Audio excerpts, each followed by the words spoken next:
Migratory rainbow trout, called steelhead, are highly prized trophies. They're beautiful and become leaping titans when hooked. For many anglers, steelhead fly fishing is the ultimate challenge. The Maitland River has some of the best steelhead fly fishing in the province. I've traveled there many times over the years, both in the spring and in the fall. This week, we reminisce about the best fishing over the season I've had there. I'm Bill Spicer, and this is The New Fly Fisher.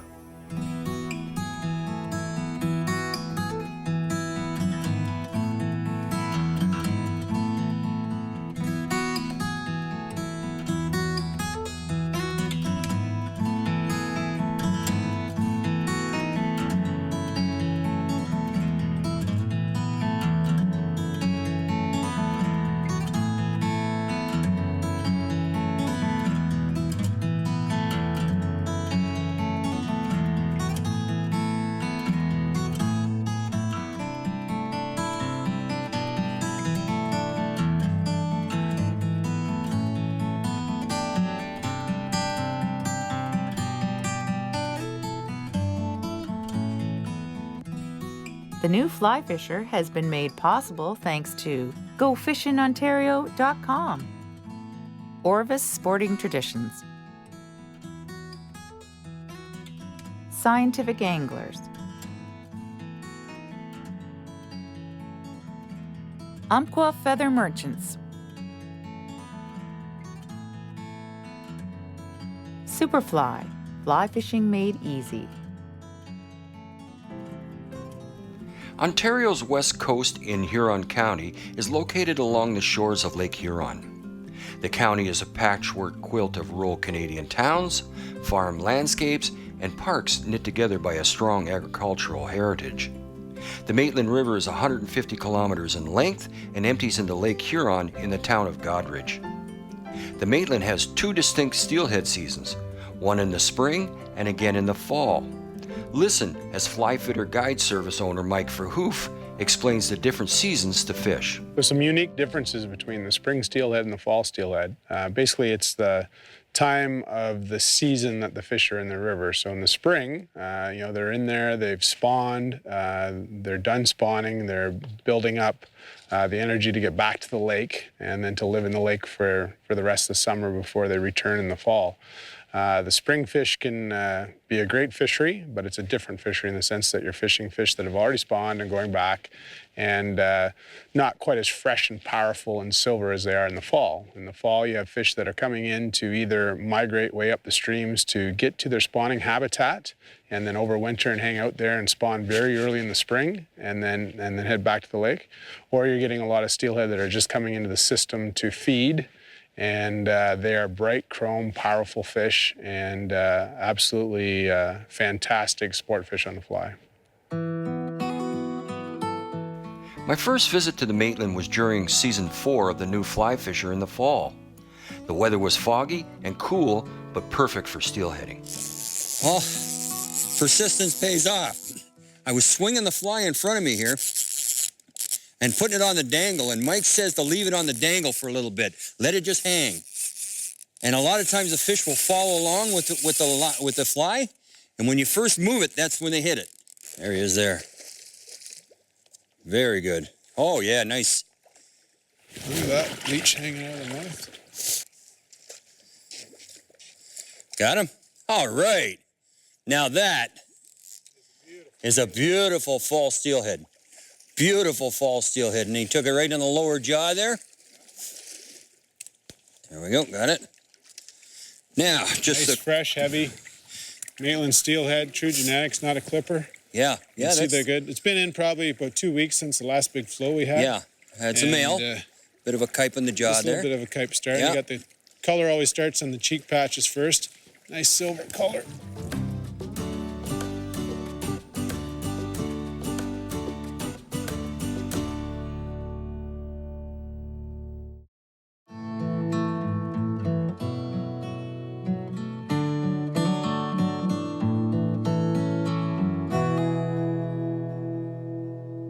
When conditions are low and clear, you must change your tactics to increase your hookup percentages. In season 6, we ran into such tough conditions and could not use our usually large spey flies due to the fact that the large fly would spook the fish in the low clear water. We scaled down the size of the flies and chose to swing nymphs.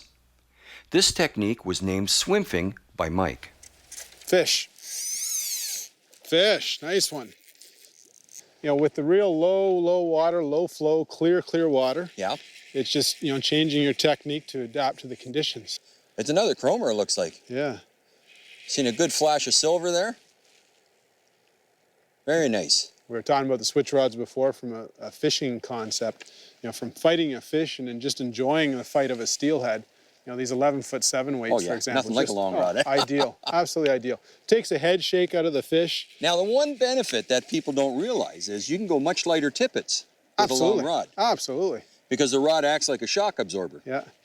We're down to 8-pound fluoro here, and a lot of people would think, well, that's not that light, but you know, Oh, that's considering, huge for a long rod. yeah, and considering, you know, a lot of the times when we're swinging flies with spey rods, we're using 12-pound, maybe even 15-pound, for two reasons. One, for the casting through the air, but also that initial strike can be pretty hard. I love steelheading. I don't know about you, Mike, but I mean, of all the fish that I've fished, there's just nothing like them. No, it's my, it's by far my favorite. It's my forte. I call it my specialty when it comes to fly fishing and guiding in this part of Ontario. And you know, I'm very fortunate enough to be born and raised in this area, and you know, fishing waters like this all my life.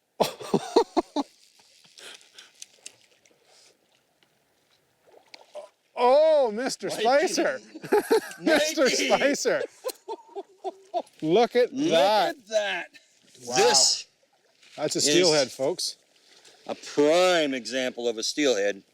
Here, just let from you Ontario. grab that for me. Oh, Look at man, this. oh man. Look at this. Oh, look at the shoulders on that thing. Beautiful. Yeah, they're right in the scissors of the mouth on this side. Yeah, look at that. Right on the right in the scissors of the mouth. Yeah. Beautiful, beautiful, yeah. That's a prime native, you know, true genetic steelhead. Look at the big tail on that. Great big, I call the wrist, huge wrist. You know, there's some weight to that fish. That fish is just pushing probably, you know, right around that 10-pound range. Could even be a little bit more from how thick he is if you look at his back. Nice color's been in a little bit. Oh, oh, oh, oh, oh. Oh, Mikey. Gone. Gone.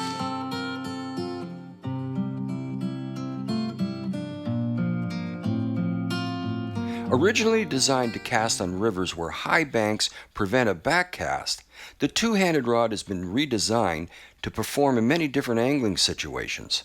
Learning to cast one of these rods is not as hard as it looks. Watch as Mike shows us the two most common casts, the double spey and the circle C. So one of the things we thought we'd go over today was explain a few common terms that relate to spey casting. So one of the first ones is understanding river left and river right and what that means. So basically when you're facing downstream, river left is that side of the river and river right is this side of the river. The key reason to understand the terminology of river left and river right is to determine where you're going to put your anchor or where you're going to place your anchor on a cast, such as a double spey cast or a circle C cast, and more importantly, to understand your anchor placement when it comes to an upstream wind or a downstream wind. Now that we've explained river left and river right, let's go through the double spey cast where we have a downstream breeze, we're on river right, and we want our anchor placement down below us so the wind keeps the line away from us. So to do the double spey, one key thing is get your feet placed in the right direction you want to cast. We're going to place our anchor a rod length away on the same angle we're going to cast. Then we come around on the downwind side and we do our double spey cast out on the angle and swing it through. So of the two casts you need to learn when you're starting out spey casting, first was the double spey, which we just went through. The second one is the circle C. And the reason it's important is it allows you to put an anchor upstream when you're on river right. We just demonstrated a double spey with a downstream anchor. Now we're going to demonstrate the circle C with an upstream anchor in case the wind's blowing upstream like it is here right now. Place the anchor upstream a rod length away there. Then you come around, right into your cast downstream and cast it out. So again, the anchor placement was right here, a rod length away, to line up on the angle you want to shoot. Show that once more. Just going to throw it downstream to get into position. Lift, throw it downstream to get into position.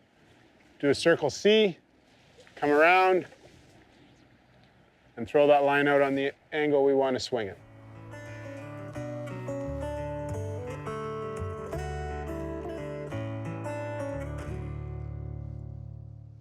Man, oh man, he walloped that. He just walloped it. I got to try to keep my line out of the water. If I allow my line to sink in the water, it adds extra resistance. This is a really, really good fish. He's gone for another run. I have to let him run. I can't follow him. So I have to give him line. Don't try to resist him if he wants to run. Oh man, that's a good fish. One thing about steelhead in the fall, they're a whole lot stronger than they are in the spring.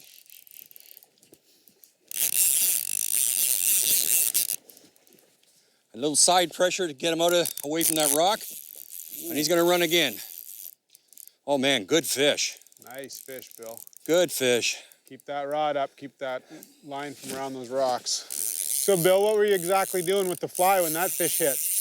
It was on the swing. I tried dead drifting it, and then I pulled it under for a swing, and that's when he grabbed it, and there was no doubt about it. Absolutely none. Okay, so I'm gonna just guide your line. I want you to keep pressure on it. Just like that. We got a little net here and a big steelhead. Oh man, Beautiful. Mikey. Beautiful. Mikey. There we go. Nice fish. Oh. Well. Good work. That's beautiful. That's another pushing double digits. Nice big buck, about 10 pounds. It's a buck, as you can tell, with the kipe in the jaw. Nice red stripe down the side. He's been in the river for a little while. Mike's earlier fish were silver, which means they just came in. This guy's been around for a while, but what a tremendous fish.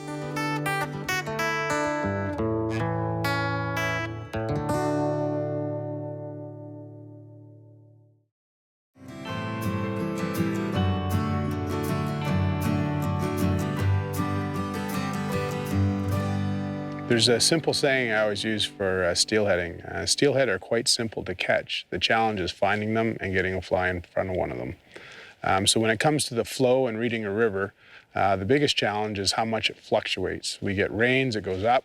We have no rains, it goes down, and the river changes constantly while the flow changes going up and down. So usually for steelhead, and it also changes from spring to fall, whether you have moving fish, whether you have sitting fish, whether you have resting fish. But basically you're always looking for, I like to word it as waist-deep water, walking speed water, water that has some structure in it to hold fish. The one I like to fish a lot or refer to a lot is pinch points, especially when we're going after moving fish, so migrating fish. 10% of the water holds 90% of the fish. And on a river such as the Maitland or any of these rivers along Ontario's west coast, that's a true fact.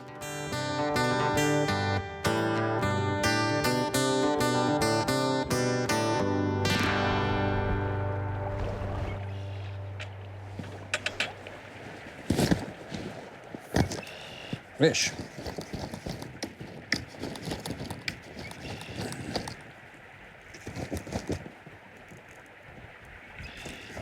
Oh. What was that? That was steely. That was a steelhead. That's what I thought when I saw it roll there. Yeah. Right in the slot. Yeah, right where we whoa, that was exciting. Wow. Just come in there and boom. Oh. It just kind of tightened up, eh? Yeah, it just tightened up. There are two setups that we use today. The first is a floating line to a 14-foot poly leader tapered to an 8-pound test fluorocarbon tippet, and to that, the beadhead fly. The second setup is a shooting head to a 10-foot fast-sinking poly leader with 6 feet of 8-pound fluorocarbon tippet, and then the fly. The technique we used on this episode is to cast across the river at about a 45-degree angle downstream. Immediately mend the line. Upstream if the current is fast, downstream if the current is slow.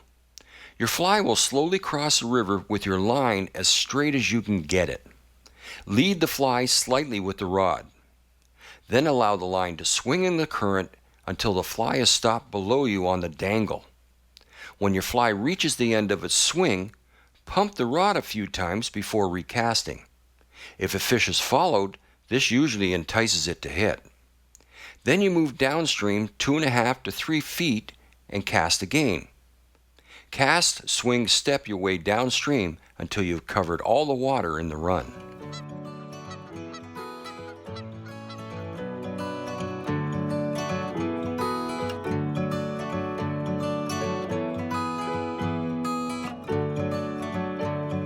I was just swinging the fly around, and all I felt was a stop, almost like a tightening of the line. I set the hook, and away we went. Now this one, as you see, I was stripping inline because he ran towards me. Now I got him on the reel. And this feels like a decent fish. Now he's run way downstream on me, and I'm very, very concerned about it, fighting him gingerly. If he decides he wants to run, I'm letting him run. That's important when fighting any kind of big fish. When they decide they want to run, you got to let them. Don't try to resist it. As long as you can pull them in, pull them in. But you see them, feel them resist, and you can feel them, let them run.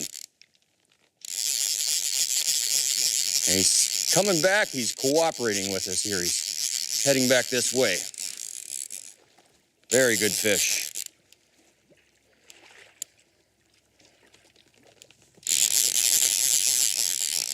Just at the head of the pool, he picked that fly up, eh?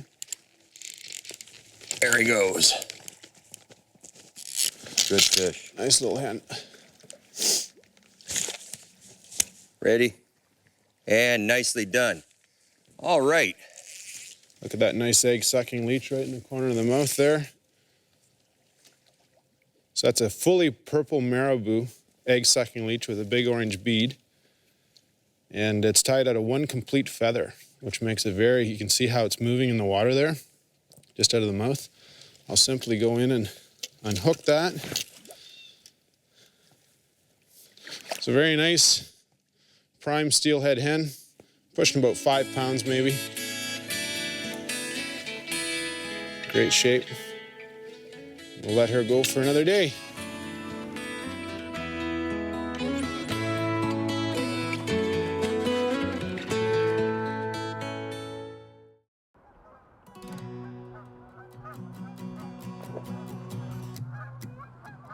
The flies we used on this episode were, starting on the left, the Sassy Sculpin, Spey Cray, Barred Sculpin, and the Steelhead Muddler.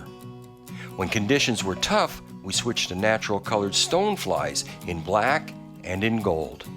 Okay, Bill, now that we're in position here, you can see this deep slotted run right here. Right. We just want to get across it, let that come right down, dangle on the seam, and then we'll go out again, and then I'll just keep moving the boat down and we'll fish the entire run. Fish on. Fish on. Oh, that's a nice one. Beauty. Just as it was swinging into the seam, Oh, eh? wow. Yeah, went right down in the seam, on the inside of the seam here. That's beautiful. Well, I tell you, we've put our time in today. It's been tough conditions. Yeah. Now, you have to do certain things when you got conditions like this. Absolutely. And one of them was you put on a sinking head on for me here to get it down, because you felt they were down near the bottom. Yeah. Oh, look at the colors on that, Bill. This is majorly nice. Beautiful, beautiful. I love these cradle nets. Yes. They're All I got to do is drag it over top and you lift. Yeah, nice way to handle the fish. If we can, bring our head in first to it. I'm gonna stay right here. Getting ready. Good pressure, good pressure, good pressure.